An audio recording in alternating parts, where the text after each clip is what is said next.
पिछले वीडियो में हमने जाना कि गणगौर का उद्यापन कैसे करते हैं, इसीलिए इस वीडियो में हम आपके लिए लेकर आए हैं सूरज रोड का उद्यापन, क्योंकि सूरज रोड का उद्यापन करना जरूरी होता है।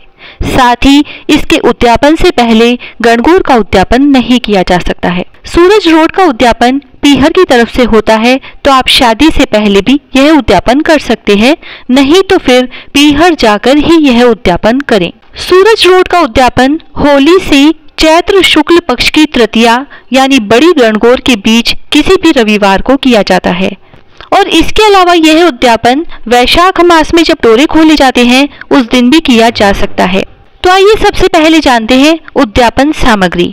उद्यापन सामग्री में सासू माँ का बेस, जिसमें साड़ी, ब्लाउज, पेटीकोट, सुहाग का सामान, एक रोट या घेवर तथा रुपए रखें। 8 रोट या घेवर लें, 8 बिंदी के पत्ते रखें। साथ ही पूजा के लिए एक थाली लगाएं, जिसमें रोली, अक्षत, थोड़ी सी गेहूं या कोई भी अनाज और एक घेवर या रोट और हलवा रखें। जल का लोटा रखें तथा होली पर जो सूरज रोड का डोरा बनाया जाता है वह रखें। यदि आपने होली पर सूरज रोड का डोरा नहीं बनाया है तो आप अभी भी बना सकते हैं। इसके लिए कच्चा सूत लेकर 8 तार का डोरा बनाएं और उसे रोली में रंग कर पूजा में रख लें तथा एक रोट आपके खाने के लिए बना लें। इस तरह से पूरे 11 रोट या घेवर उद्यापन के लिए चाहिए होते हैं। यदि आप रोट नहीं बना पाए तो बाजार से घेवर मंगाकर रख सकते हैं, और यदि आप रोट बनाना चाहते हैं तो वह इस तरह से बनाएं। सूरज जी का रोट बनाने के लिए गेहूं के आटे में घी का मोइन डालकर आटा गूंथ ले। आटे में नमक न डालें, यह रोट अलोना बनाया जाता है। आटे को फिर थोड़ी देर रख दे। अब आटे को हाथ से अच्छे से लोच लगाकर थोड़ी मोटी रोटी बेल लें। बेली हुई रोटी के चारों ओर अंगूठी में अंगुली की सहायता से डिजाइन बना ले। यह डिजाइन कुछ सूरज जी की जैसी बना ले तो यह रोटी सूरज जैसी दिखेगी। फिर रोटी के बीचों बीच किसी गोल चीज जैसे बोतल के ढक्कन से काटकर गोल छेद बना ले। रोटी के इसी छेद में से देखकर सूरज भगवान की पूजा की जाती है। फिर रोटी को तवे पर धीमी आंच पर दोनों तरफ से अच्छी तरह से सेक ले। ध्यान रखें कि यह रोट खंडित ना हो, टूटे नहीं, और एक बार में जितना खा सकते हैं उतना ही बड़ा रोट बनाना चाहिए, क्योंकि इस दिन यह एक ही रोट खाया जाता है और इसे भी जूठा नहीं छोड़ा जाता है। तो जितना खा सके उतना ही बड़ा रोट बनाएं।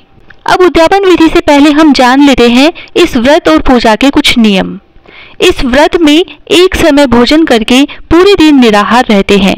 भोजन में एक ही रोट या एक ही घेवर खाते हैं, जिसे बिल्कुल भी जूठा नहीं छोड़ा जाता है। इसीलिए एक बार में जितना खा सके उतना ही बड़ा रोट बनाना चाहिए।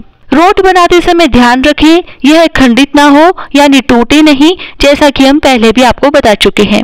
इस दिन नमक नहीं खाया जाता है, तो आप रोट के साथ दही, हलवा, फल आदि ले सकते हैं। इस व्रत के दिन भोजन सूर्य अस्त होने से पहले ही कर लें। अब हम जानते हैं कि पूजा कैसे करें। इस दिन सुबह जल्दी स्नान आदि से निवृत्त होकर स्वच्छ वस्त्र धारण करें।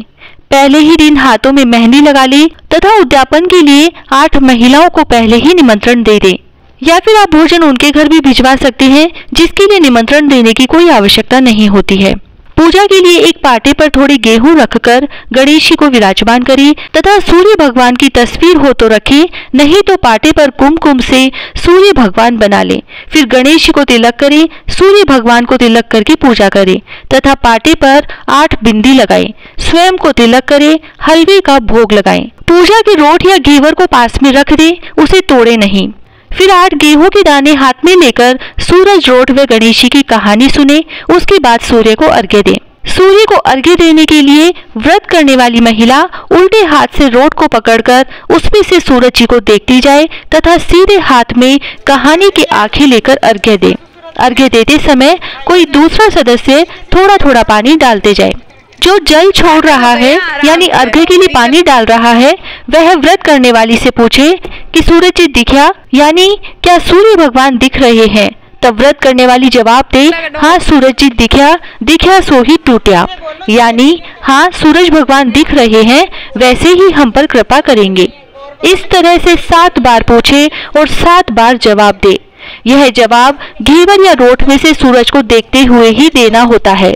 इसके बाद पूजा का रोट ब्राह्मणी को दे दें या गाय को खिला दें और उसके बाद सासू का बेस तथा बायने पर रोली की छींटे देकर 7 बार हाथ घुमाएं और फिर जब ससुराल जाएं तब सासू माँ को पैर छूकर दे दें। फिर 8 महिलाओं के लिए प्लेट तैयार करें जिसमें एक एक रोट, एक एक बिंदी का पत्ता और रुपए रखें और उन पर हाथ फेरकर 8 महिलाओं के घर भिजवा दें।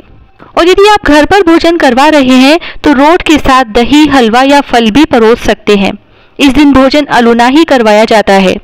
साथ ही यह भी ध्यान रखें कि कोई भी महिला रोट या घेवर जूठा न छोड़े तथा आप उन्हें परोसे तब पूरा ही परोसे, तोड़कर ना परोसे। भोजन के बाद उन्हें तिलक करके एक एक बिंदी का पत्ता तथा 11-21 कितने भी रुपए देकर पैर छुएं। उसके बाद एक रोट का आप भोजन करें। साथ में हलवा, दही, फल आदि ले सकते हैं, लेकिन रोट बिल्कुल भी जूठा न छोड़ें। इसी तरह से सूरज रोट का उद्यापन किया जाता है। जय श्री राधे।